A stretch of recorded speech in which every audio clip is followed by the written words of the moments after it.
Ani dhugaa dubbachuudhaa fi teediin sirba baasee maal jedhamee guyyaa feesbuukii kanarraa kaleessa irraa eegalee hin wacamaa ture. Wantoota garaagaraa kan wacamaa jiru irratti silaa react osoo godhanii waaqa jeelchuu ni danda'ama, waaqa irratti deebisuu ni danda'ama. Honestly, ani akkaataa sirna biyya bulchaa jiru kana waan jibbeef qaba malee akkaataa alagaan itti yaadanii fi akkaataa ulee alagaan dhugaa dubbachuudhaa fi jibbaa isaan oromummaadhaaf qaban yoo laallu completely ijoollee hattuu walitti qabanii biyya ittiin bulchan zaraa fi ganda keessa ijaaran kanatu akka biyya sanaa fi sirna sana jibbinu nu godhe malee silaa akka jibbaa diqaallan kunniin qabanii fi biyya sana galtee mootummaa sana keessa teettee dhiibbaa barbaachisu hunda godhaa gaafiin uummata Oromoo akka deebi'u ajjeechaan uummata Oromoo irraa akka dhaabbatu gochuudhaaf of duubatti hin deebi'u ture. Garuu maal goonare? Oromiyaan akkitti siin jirtu akka hamaadha. Itoophiyaan diigamte hanga jedhan Oromiyaadha kan diigame dhiiroo dhageeffadha. This is something wrong with us. Amma Oromiyaan jirti yoo jenna Oromiyaan hin jirtu. Because Oromiyaan walakkaadhaa ol waraana keessa jirti. Qe'ee Oromoo hedduu irratti har'a ilma namaattu salphataa jira. Kun qe'ee irraa buqqaa kuuniin ajjeefama. Oromiyaan hanga Itoophiyaan diigamte jedhe san osoo Oromiyaan ilmi Oromoo tokko sirba san Oromiyaan diigamte jedhee sirba san Oromiyaadhaan fakkeessaniitiin osoo wanti seediin sirbe sun sirbame an dhibbatti wanti sun haqa jedheen dubbadha. Haqa. Because ummanni Oromoodhaa har'a qe'ee isaa irratti du'aa jira. Kaleessa harmi muramne jennee warri harki muree fi harma muree nutti hin deebu jedhaa jirra malee warri boolla qotachiisee akka Mangistuu Hayilamaariyaam boolla qotachiisanii irra rashanaa jiru ammoo mootummaa har'a Teedii Afroo irratti duulu kan Itoophiyaa takkitti ijaaraa jiru kana Oromoodhaaf hin taane dhugaa dubbachuudhaaf. I'm not here to defend Ethiopian government. But gubata jibbaa hangam. Ummata kana dur irraa hidhaa ture. Warri amma badhaadhina galan kun ummanni Amaaraa dhaabni siyaasaa Amaaraatiin deemu jechuudha. Sirna nafxanyaa jala warri guddatee nyaa nafxanyoች ነኝ warri jedhu jibbaan isaan Oromoodhaaf qaban dhuka isaanii keessatti gad dhukatee jira. Dhuka keessatti dhokatee jira. Kana I lived in Amhara region for 2 years. Baardaar baradheen. Baardaar ta'uu baradhu. Dhiira naannoo Amaaraa keessatti wanti an arge boondoochu baseetochu adallam kan dhasirra dhageeffadha. Dhiira isaanii keessatti wanti ani arge summi jibba hammeenya Oromoo namaayyuu fakkaachuu akka hin dandeenye Oromoo qaamaan nu laalanii fi ijoollee dargaggeeyyii lafaa dhufaa kana laalanii fi Oromoo soon imaslaal illee uummata namaan jedhu bara. Ummanni kunii fi sammuun isaanii abadan sammuu xuriin keessaa bahuu danda'u miti. Ajaaksiidhaan dhiqaa feetan amolee ittiin miicaa feetan traditional waydhaan miicaa sammuun ummata kanaa sammuu miicamuu miti. Ummata isiniin jedhaaran hanga isaan Oromoodhaan jedhan waan beekuuf takkaan jechuudha. Nama jibbaa maqaa Oromootiif qabu ummata kana malee agarreen. Oromoo የአማርኛን ስም ሲጠላ አማርኛን ቋንቋ ሲጠላ አይቼ አላውቅም። በተወሰነ መልኩ ላይጠቀምበት ይችላል። ነገር ግን የዛን ያህል ጥላቻ አይቼ አላውቅም።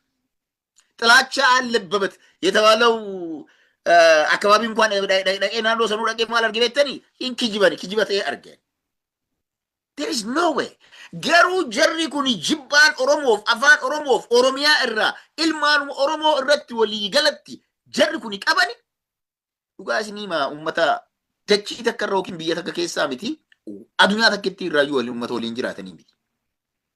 Ummata akkaan qabeenya namaa saamuudhaan ummatuma akka Netanyaahuu bari Bini it's exactly the same thing. Har'a Biniin ummata Gaazaa maaliin lafa qe'ee isaanii irraa lafarraa dhugu. Qe'ee isaanii irraa fudhatee lafa isaanii irraa oraseeti ammallee isaan lafarraa dhabamsiisuudhaaf jarri kun ummata akkasiiti beeka sammuu saniin yaadan. Nuti sanyii warra kanaa yoo jedhan sammuu galaba tortoraa dhoqqee viidiyoo kiyya qamma dura dalage tokko jira afaan Amaaraatiin.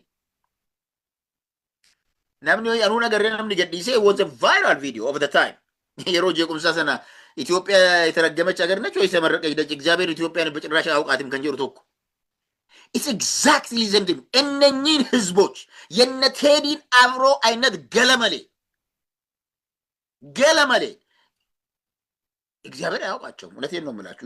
ኢትዮጵያን በር ወንቲ አራሪ ኢትዮጵያadhaaf ረቢን አራረሙ ዲዱፊ ኦሮሞ ለፈራ ፊጣ አማሪ ኦሮሞ ለፈራ ፊጣ ጅባን ኢልማ ነማ ደቺ ብየቲ ሰና ኬሰ ጅሩ ሜሻን ittiin safartan hin jiru.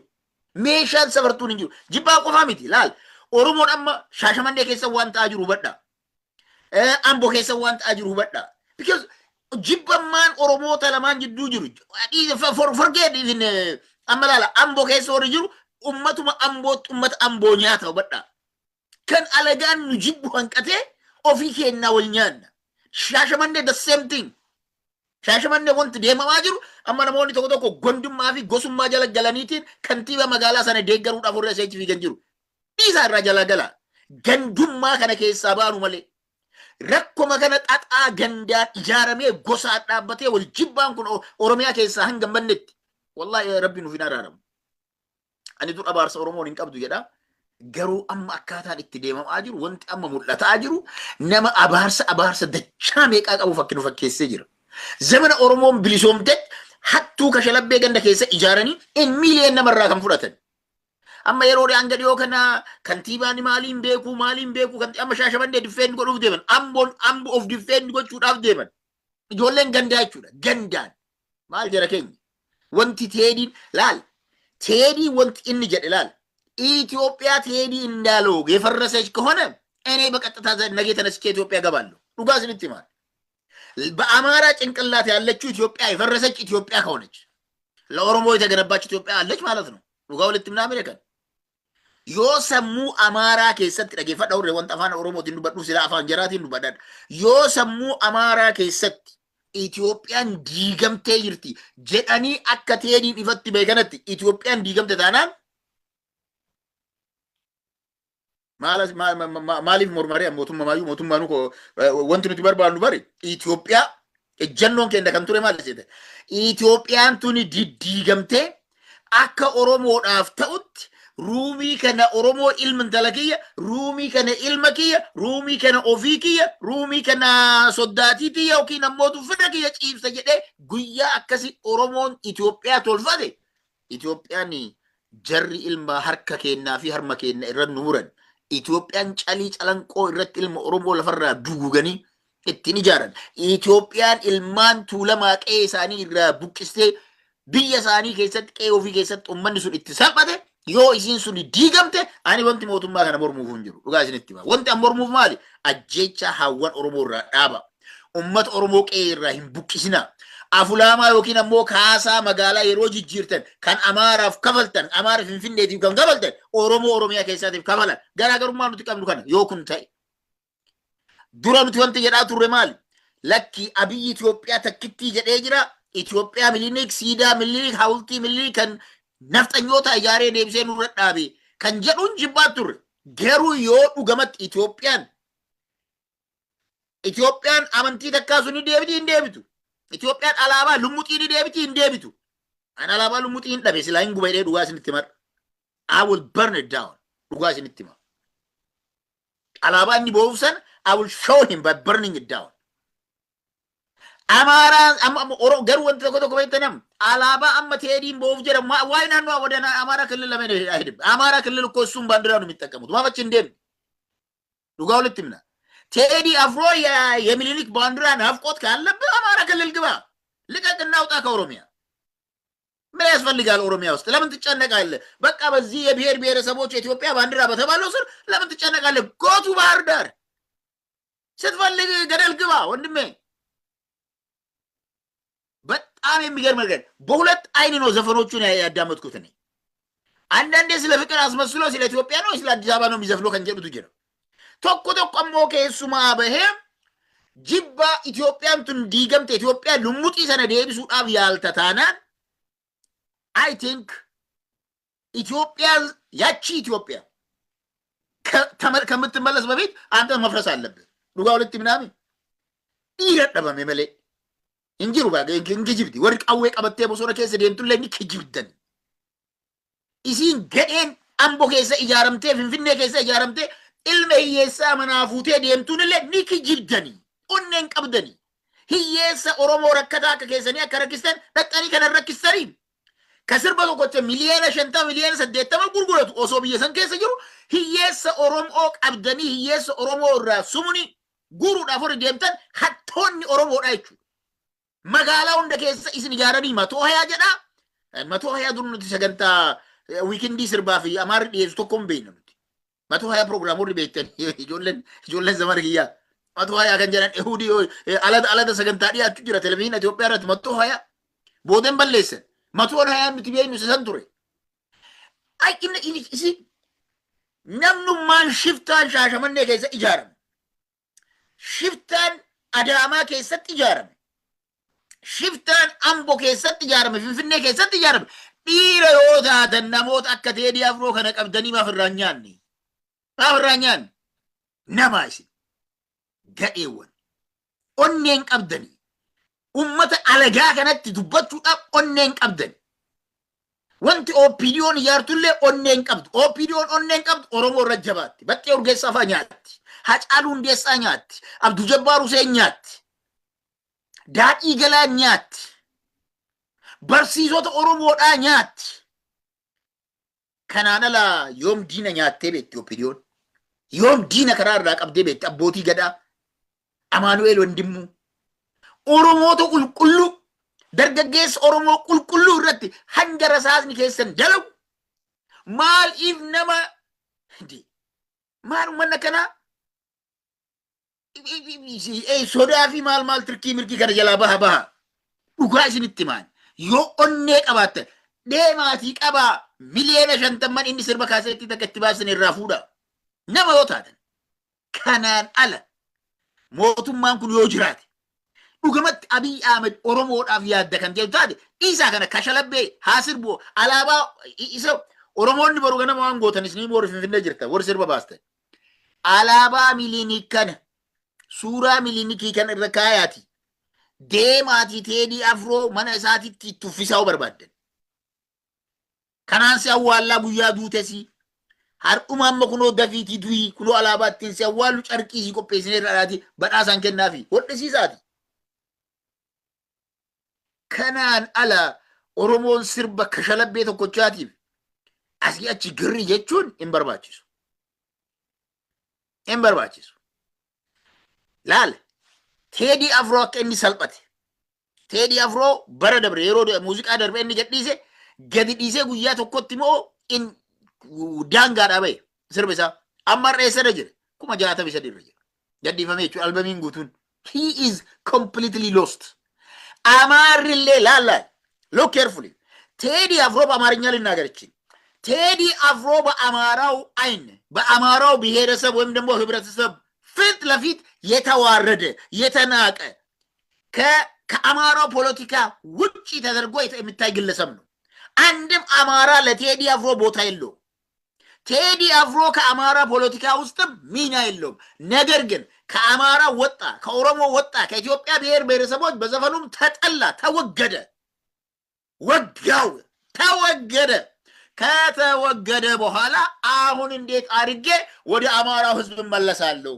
ከኦሮሞም የለውም፣ ከአብይም የለውም፣ ከአማራም የለውም። ስለዚህ በምን ልመለስ በሚል ነው ይችን ዘፈን የዘፈነው እንጂ በአማራ ህዝብ የመጨረሻ በአሜሪካ ውስጥ ተረግሞ ምን ተብሎ ብዙ ነገር ውጅንብር ወርዶበት አንዴ እኮ እንዴ ሀጫሉና እሱን አወዳድሮ ምን ከሀጫሉ ምንም አይነት ግንኙነት እንደለ ከሀጫሉ ጋር በምንም መወዳደር እንደማይችል ሲነግሩት የነበሩት የአማራ አክቲቪስቶች ናቸው። ዛሬ ግን የአማራን ህዝብ ልብ መልሼ እገዛለሁ በሚል ይሄን ግማታም የሆነ ዘፈን ስትለቅ ኢትዮጵያ ብትፈርስ እኮ እኔ ነኝ የመጀመሪያው ደጋፊ ወደ አገር ቤት የሚገባው። ያቺ የሚሊኒክ ኢትዮጵያ ደግማ እየተነሳች እንደሆነ እናውቃለን። እንኳን የለም ብርሃኑ እኮ ነግሯል። ብርሃኑ ነግሯል። እኛ ምን ፈልጋት ኢትዮጵያ ስልጣን አጡ እንጂና የተረሻሸኑትም ተናግሯል። ጫካ የገቡትም ተናግሯል። ነገር ግን ስልጣኑን ስላጡ ብቻ የሚዘርፉበትን መንገድ ስላጡ ብቻ ኦሮሞን የብልጽግና መንግስት የኦሮሞ መንግስት እያደረጉ የኦሮሞን ህዝብ የመጥላት ዘመቻ ነው። አንተም ያደረግከው ነገር ለኦሮሞ ህዝብ ያለህ ጥላቻ ጥግ የደረሰ መሆኑን ነገር ግን ጥግ ደርሷል ብሎ ዝም መባል ሳይሆን ልክን የሚያስገባ ወንድ ነው የጠፋው። እውነቴን ነው የምልህ። አደብ የሚያስገዛ ወንድ ነው የጠፋው። በቃ ምን ከዚህ በፊት እኮ ሰው ገሎ ያንዴም በመኪና ሰው ገደለና የተወሰነ ጊዜ ታሰረና ወጣ ተለቀቀ። ወንጀለኛ ሲለቀቅ ተመልሶ አደባባይ የኦሮሞ አርቲስት መግደሉን እንኳን መረጃ ባለበት ምስቱን ገሏል ተብሎ ዛሬ ከአርት ወጥቷል። የኦሮሞ ሰው በስማቸው በዚህ አይነት በግድያ የተነሳ ይሄ ግን በየጊዜው ይጨፍርብናል እና አይ ቲንክ ኦሮሞኒ ሀቶታ ኦሮሞ ittiin saamuudhaaf ijaartan diina keessanii osoo ijaartanii maal qaba? Isi lal let me request this government. Awo yoo nama kan beeyne yoo harka rabbiin beektan jechuudha. Silaa rabbii tokkochatti namannu dhugaadha. Islaam ba'allah pheenxee bagaadha. Right? Waaqeffataan bawaaqa yaamnaa akkasii amantiin garagara waan qabnuuf jechuudha. Waan garagaraa jirra keessa irra jechuudha. Mee kan walitti amantan sana laalaati haadha Oromoo ajjeesuu dhaaba. Oromoo qeesaa irraa buqqisuu dhaaba. Maqaa shan'eetiin ummata lafarraa fixaa jirtan kana dhiisa. Caasaa milishaa keessan kan gandarraa nama akkanan rakkisu. Nama rakkisee namni jiraachuu ittiin dadhabe. Mee dhaaba yoo dandeettan. San ta'uu baannaan bar ummata itti hadheessanii jirtan. Ummanni Amboo itti hadhaayee jennaan ofirraa dubbate. Ummanni Shaashamannee rakkoo kana jira jennee ogguun dubbannu diddaniiti. Sirreessuu dadhabdaniiti. Amma Jawaar Mohaammed isin gadi bahee jennaan dhimma sanaan alba'aa jirtan. Alba'uu keessaa miti keessattuu diyaasporaa naannoo sanarraa dhuftan. Kanneen caasaa hattuu biyyattii sanaa diffeendi goona jettan dhaabbadhaa of laalaa. San ta'uu baannaan har'a keessaa harka qabdan. San ta'uu baannaan qabameetiin diyaasporaa taatanii jechuudha. Neetworkii biyyattii sana keessatti eebalu an Itoophiyaatti galee waan an Itoophiyaa keessatti hojjedhu maal beektan? Let me tell you this.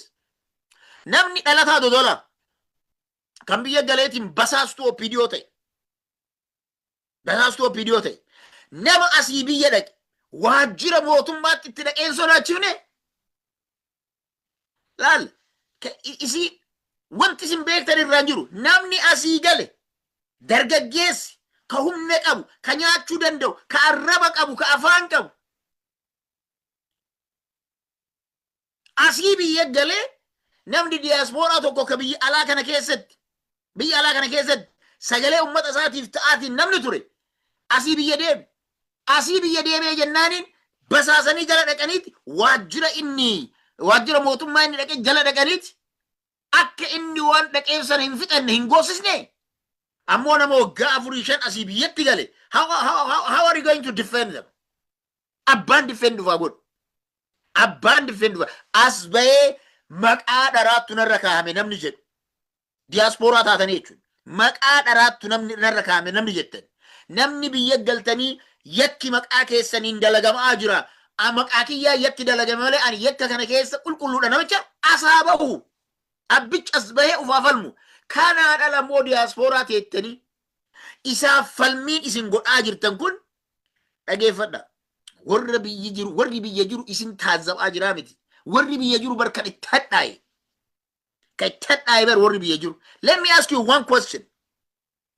Gaafii dakkamee warra Shaashamanneetiif falmitan kantiibaa Shaashamanneetiif falmitan karaan Shaashamannee irraa gara Baalee deemu marsaa sadaffaaf sababni itti diigameef maali? Deemsuu dandeettanii kan? Karaan marsaa laal akkamitti akka nama laamshessan akkamitti akka namni hin dalaganne godhan nama naannoo sanarra isii Oromoon maalumaaf beektanii maaliidhaan ka'in jedhanii akka inni ka'u godhaniidha. karaa asirraa Shaashamannee magaalaa naannoo mannaa irraa ka'ee bara Baalee deemu kana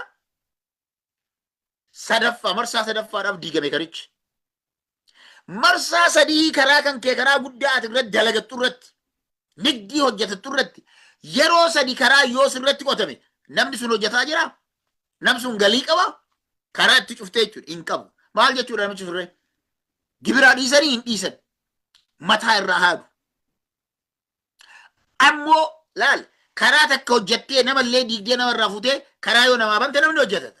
Garuu saditti deebi'anii karaa namarra cufuun keessattuu warri Ameerikaa keessa jirtan. Karaan tokko yoo yeroo muraasaaf cufamu hanga inni nama rakkisu ni beektan. Open your eyes. Gandummaa fi gosummaatu jira Shaashamannee keessa. Dhugaa isinitti himna. Gosummaa badduu Arsii gidduutti gosummaa badduu gaggeessaa jira bulchiinsa magaalaa Shaashamanneedha. Yoo fira taatan gorsaa dhaqaati, sirreessaa dhaqaati, ilmaan Oromootii miti Arsii gargar qoodaa jirta dhaabii jedhaani. Maal kun yeroo geesseen dantaa takka Itoophiyaa keessaa qabu.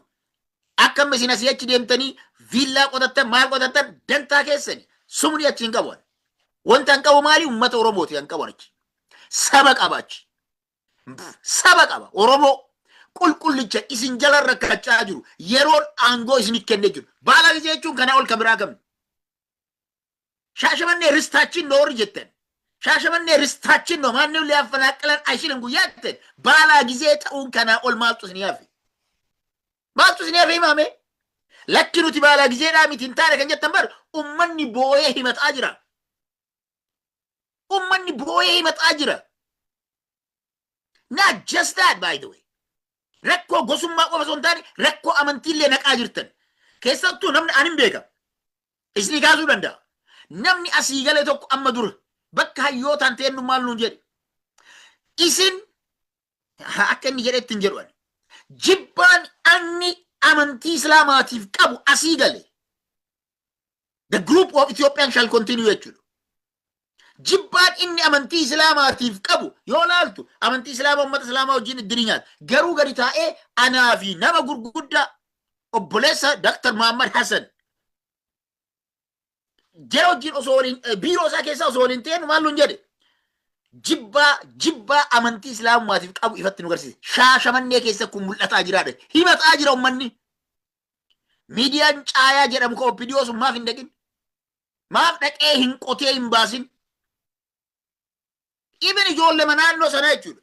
Ijoollee naannoo sanaa ka achi keessa sirnaan dalagan wanti godhamaa jiru maal beektanii? Yoo ijoolleen jajjabaattee afaan itti qabde biyyaa baasan iskoolaarshiippii fuudhaniiti biyya gara garaatti ergan.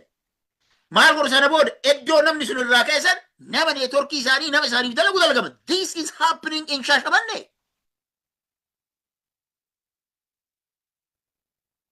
Kanaaf sirreeffadhaa. Xiqqoo fakkeeffadhaa. Oromummaa fakkeeffadhaa.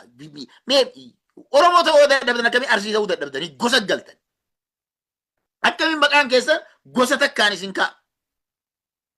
Arsii gosa 400-500 qabdu keessatti gosa takkitti neetworkiin caasaan jiru marti kan gosa takkaati kan isiniin jedhan gaafadhaaf. Maaloo uummata Arsii keessaa of baaftanii Arsii ollaa sana jiru. Arsii ollaa sana jiru gosootuma ollaa sana jiru reject gootanii ofuma qofaa biristii abbaa kennaa kan jettan taanaani isin Haile Sillaaseedhaan wanta adda isin baasu maali? Maali wanti dheengadda dubbattaniirtanii namni yoo barreessitanii hin jaje. Yogguu jaju ilma fi towaarii, ilma qannaamaa shimaalii, ilma mal.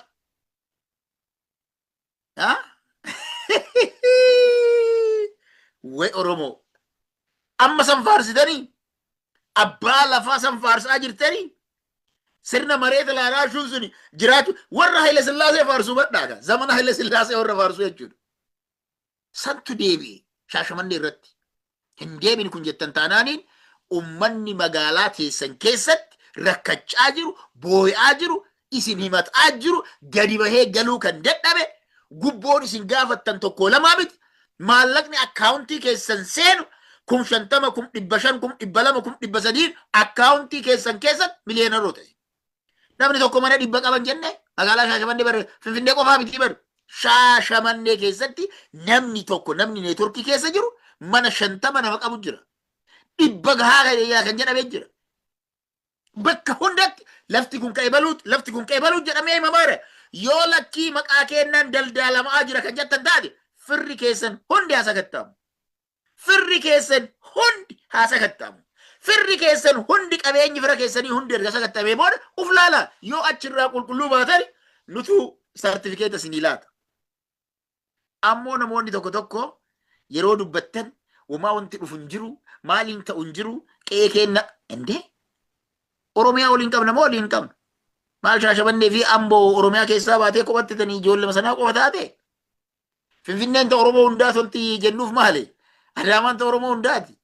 Dachiin qonnaa barkan Baalee, paarkiin Baalee uummanni keessaa buqqee suni Oromiyaa Itoophiyaati jedhamee uummanni irraa buqqee.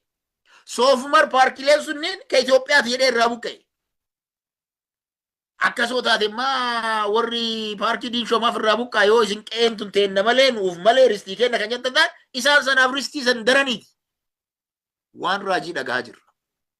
Please warri yoo ka siyaasaan beekne jedhan baraa deema qaraa siyaasaa duuba deebi'aati zeeroo irraa haa jedhaa siyaasaa eegala. Kanaan ala maafiyaa Shaashamannee ijaartanii I remember that diasporaan akkuma si biyyaa galtanii የሻሸመኔ ሚኖች ማህበር ጀተኒ ወልዴን isin ijaartanii fi waldeen afaan amaaraatiin dalagu suni ijoollee amaaraa hunda of keessa guurattanii jechuudha. Kan baataaf hadiyaa hunda guurattanii የሻሸመኔ ልጆች something ማህበር maqaawii qaba jidduutti jettan suni oromoota biroo yoo dhiibuudhaaf akka ta'e jechuudha. Clearly beekamaadha. Guyyaa magaalaa takkaan qofa ijaaramte magaalaa sana nutu qabataa abbaan biraas keessa seenuu hin danda'u. We will remove them by any means. Settanii guyyaa yaaddan guyyaa sanii mootummaan isin dhabamsiisuu qabaa ture. Garuu mootummaan gad dhaabbatee waan hin jirreef hattuu hunda baatee deemaa ture. Baatee deemaa ture.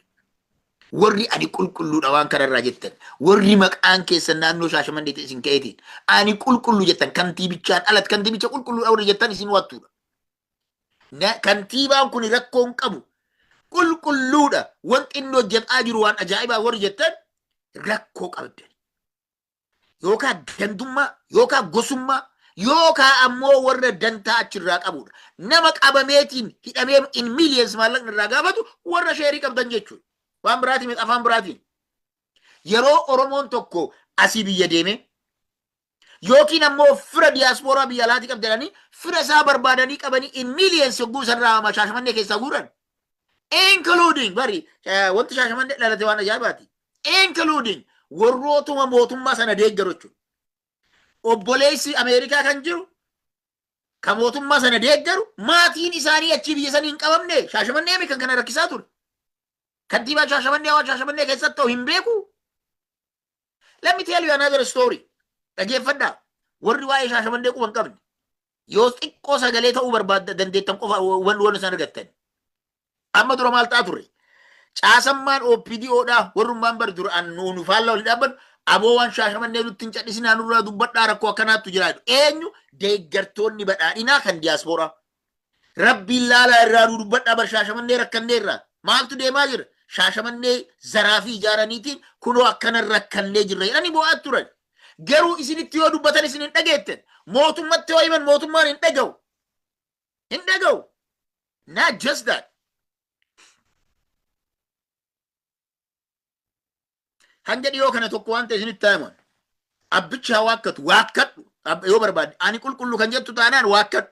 This is what happened in Shaashamannee. Nama dhiiraa tokko jala goota wayii jala ilma fudhatan. Ilma fuudhan. Ilma fuudhanii in millions maallaa gaafatan. Namni kun goota. Abbaan mucaa jalaa fuudhan kun. Kantiibicha bilbileetii jedhan. Haa waakkatu kantiibichi. Kantiibaa qofatu waakkachuu danda'a waan kana. Waan godhame waan beekuuf jechuudha. Maal godhame? Itti bilbilee nyaachifadhee dhufaa jira. Nyaachifadhuu na eegii jedheen. Nyaachifadhee dhufaa jira nyaachifadhuu na eegi. Lakki yoo kan jettu taate ammoo ilma kiyya amma sa'a muraasa keessatti gadhiisiisi jedheen. dhiira miree nyaachifatee qophaa'aadha kan du'a murteesse dhiira goota akkasii jechuudha. Nyaachifatee kan itti deemu. Dan faayinaalee maal godhan? Halkanuma san mucaa qabanii ulaa namichaa irra buusan. That is what happened in Shashamannee. Kun hin taane Shashamannee keessa jettan taanaan bar Shashamannee zamana Abdii Xahaa the first kantiibaa ta'e. Jarana hattuu mannaaraa Shashamannee hin qulqulleessine. Abdii Xahaa sun nama Harargeeti.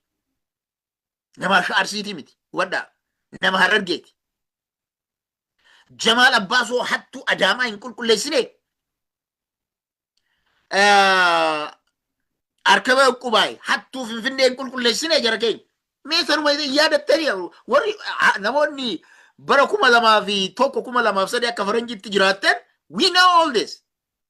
Abdii Xahaa Hararge dhalatee kantiibaa jalqabaa ta'ee Shaashamannee ramadamee magaalaa Shaashamannee hattuma ijaaranii akka hanni hin jiraanne ka dur manna haaraadha meeshaa akkanooti gara galte kiisa akkanoo gara rakkoo kiisa awlaaqii warri jettan sun nama rakkisaa bahe hin qulqulleessine jara. Kantiibaan isa boodaallee sanumatti hin fufne har'a ammoo maal gootan? Har'a ammoo ijaartaniiti nama saamsisten. Hattuun kaleessa bar jarri dhabamsiisan sun warra meeshaa namaa hatu, warra shaanxaa namaa fudhatu, warra kiisa namaa seenu. Isin hadha garuu hattuu nama hatu ijaartan. Osoo beektan callistan ijoollee gandaatu waan taateef warri kana dalagu. Muuxannoo qabda waliif hirtan. Dhugaa walitti taa'imna. Namni muuxannoo kana qabu garee haaraa ijaaramuuf leenjisaa ta'uu hin dadhabu. Lakki ani keessa hin jiru kan jettan taanaan amma dubbiin akka yeroo duraa sanii miti. Akka yeroo jalqaba mucayyoon sheedamarra mucayyoon abbaan qabsaawaa dodola manaa fudhatamteetimi Shaashamannee dhabtimi ka gadhiifamte. What are you talking? Nama abbaan daa'ima tanaa rasaasa meeqaan dhaamee qomni isaa hundi gingilchaa kan ture qabsoo Oromootiif. Maqaadha yoo jettan maqaan hin dhahan. Sodaata akkallee jiru waan nu bira ta'eef jechuudha. So kanaafi warri Shaashamannee instead of defending what is going on waan deemaa jiru sana sirreessa. Yeroo namni tokko quba nama qabu waan abbaan nama qabuuf jettan. Yoo namni lama quba nama qabu waan nama quba qabu jettan. Yeroo namni 3 4 biyyi guutuun quba isin qabu rakkoo keessan.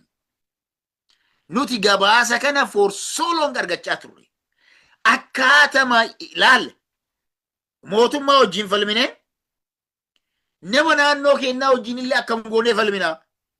Namni arsii miidhe yoo jedhan akkam goonee falmina jenneetiin lakkisaa kuni fokkataadha jennee bira kuttaniiti dubbiin deemtee jawwee fa'a bira dhatte. Gadi isin yaa'e dookumentiin kanaa miti hedduutu jira biyya alaa kana.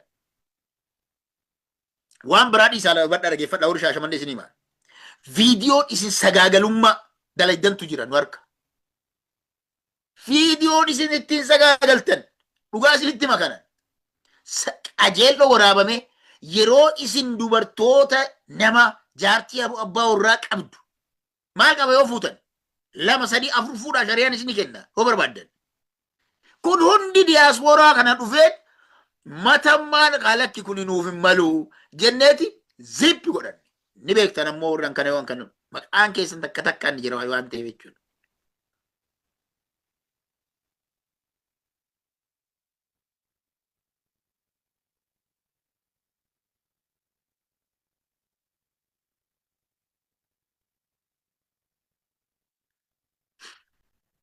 Kana sirriitti ilaala. Wanti nama aarsoon cadhisnee afaan qabanneefi osoo agarru akkam jennee ofii kennaa ulee walitti guurannaa jenneeti. Akkam godharree hattu? Akkam godharree zaraafii nama shiftaa ganda keessa ijaartanii bobbaastan qulqulleessuu dadhabdanii.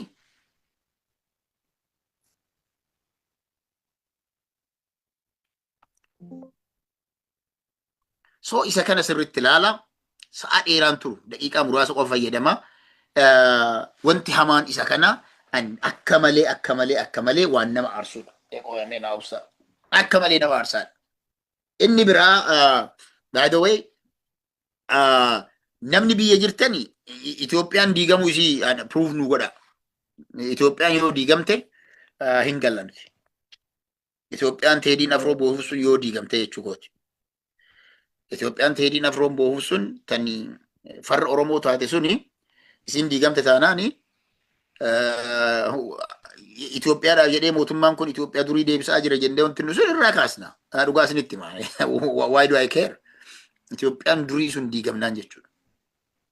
Garuu Itoophiyaan har'a jirtu tuni haadha Oromoo rakkisaa jirtidha. Yoo keessa deebinee sirboota Teedii keessatti dhugaan illee jira beekaa.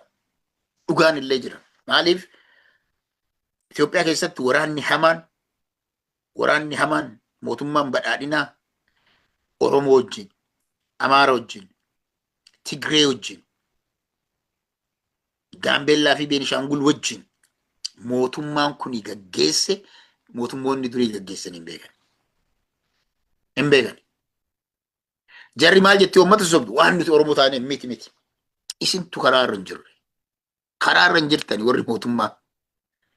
Osoo isin karaarra jiraattanii nuti wanti isin morminuuf hin jiru.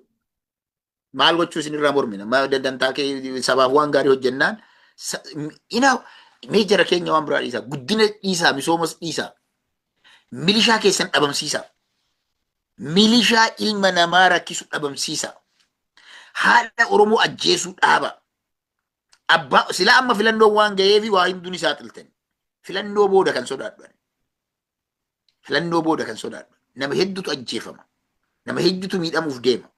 Warri har'a isin wajjin wal dorgomu kunillee abaa'oo jechuudha. Abaa'oon Oromiyaa keessa wal dorgomtus galgala filannoo san irraa eegalee nan sodaadhaafan. Yeroon geessa jedhe kana abbaa biraatii miti qabadha. Galgala filannoon gaggeeffamu waatii caamsaa keessa jechuudha. Ji'a 2 ji'a 3 nu hafaama. Ji'a 2 no almost gahindee malee. Right? Ji'a tokko akkana nu hafa. Galgala filannoo sana booda ilmaan Oromoodhaa kanneen mo'atanii gara paarlaamaa fi caffee bakka OPDO'n hin eegnetti isaan ummanni hadheeffate kun OPDO guyyaa sagalee dhoorgate yookiin badhaadhina sagalee dhoorgate hayyoota Oromoo kanaaf nan sodaadhaan. Hayyoota Oromoo kana Rabbiin lubbuu isaanii haa eegu. Garuu ummanni Oromoodhaa sirnaan eenyuun akka filtanis beeka. Nama isiniif ta'u nama dhugamatti naannoo keessan biyya san keessa illee beeku sirnaan filadha. Amma let me tell you this. Awwaata akkasimitti immoo anatu diiyaaspooraadhaami. Yoo sammuu qabaattan nama diiyaaspooraa irraa galee aangoo saniif fiigu tokko illee filina. Kana irratti hojjedhaan. Hanga guyyaa filannoon ga'uutti amma hojiin kiyyaayyuu kana. Nama diiyaaspooraa irraa gale. Diiyaaspooraa irraa galee caffeedhaafis ta'e paarlaamaadhaaf fiigu tokkocha isaaniillee hin filinaa kuffisaa. Rafaa hundasiitu. Hattoota isiniin jedhan. Hannaaf galan malee isiniif yaadaniif kan galan. Namni isiniif yaade dhimma Itoophiyaa irraa qabu hin jiru. Haqa keessaniif yoomuu ni dubbata. Garuu kashalabbeen saamichaaf hannaaf galte kan qabeenya biyyattii sanaa erga galtee qabeenya ministeera guutuu bajata guutuu hojoota akkan hojjenne nyaattee xumurte yoo ofirratti filtani rakkoon abbaa biraa bira hin jiru isin bira jiraadha. Reject all of them. Hunda isii kuffisa. Bakka diiyaasporaan itti wal dorgomu tokko akka hin dabarre. Badhaadhina bakka bu'ee namni diiyaasporaa kan wal dorgomu. Tokkoon isii akka hin dabarre. Probably diiyaasporoota asii galanii wal dorgommiidhaaf deemaatiin jiran meelistii isaaniillee nu ergaa. Aanaa isaanii wajjin bakka itti wal dorgomu wajjin listii isaanii guutuu isaa baasaa ergaa. Nama hanga ta'ee ni beekna garuu kan nuti hin beekne hedduutu jira. Because warroota Ameerikaa irraa galee ni beekna. Warroota naannoo biroo irraa galee garuu hin beeknu. Hin beeknu. Hattoota kanneen hin filina. Isiniif yaadaniiti miti. Guyyaa aangootti bahan. Trust me. OPDO'n sodaatina. Jara kana sodaadha. Jara Ameerikaa jibbamtee Ameerikaa hojjechuu dadhabdee yakka garaagaraatiin qabamtee biizinesni garaagaraa irratti cufame amala garaagaraatiin kassasamtee maqaan isii bade kanneen amma Ameerikaanuyyuu ga'umsa hin qabdu ati jechii keessatti biyya bakka buuteetiin dhufuu hin dandeettu. Warra jedhan kanneen never hin filina. Gandummaaf gosummaaf jettanii hin filina. Namni qe'ee sanii naannoo sana ka achi biyya sana keessaa hin bahin biyya sana keessa dararamee isi waliin umrii isaa gan jiraataa ture namoota san fila. Isaan asii galan yoo barbaadan yuunivarsiitii deemanii barsiisaa ta'an, yoo barbaadan biizinasa haa banatan, yoo barbaadan NGO haa seenani. Hin filina paarlaamaadhaaf namoota sanniin rakkoon isaa waan ta'eef jechuudha. Rakkoon guddaan isaan bira jira waan ta'eef of eeggannoo godhaa. Isa kan ammoo nullee guyyaadhaa guyyatti hanga dandeenye irratti hojjennaa. Kanarraa kanaaf ammootu jabaadhaa. Hattuuf irraa eegaa uummanni Oromoo. Mataa gadi hin qabatina. Hattuuf mataa gadi hin qabatina. Kashalabbeef mataa gadi hin qabatina. Viidiyoon roobee bahee jennaan viidiyoon amboo bahee beeka. Viidiyoon roobetti jaarsatuman bahee jennaan ka amboo gadi bahe. Kan shaashamannee laaqaan gadi naqamaa jira. Kanaaf uummanni Oromoo iddoo jirtan hundarraa jechuudha. Haaqa keessan gadi baasaa gara miidiyaa dhiyeessaa hollachiisaa. Yoo xiqqaatee isinii qajeelanii isinii hojjetan yoo xiqqaate jechuudha.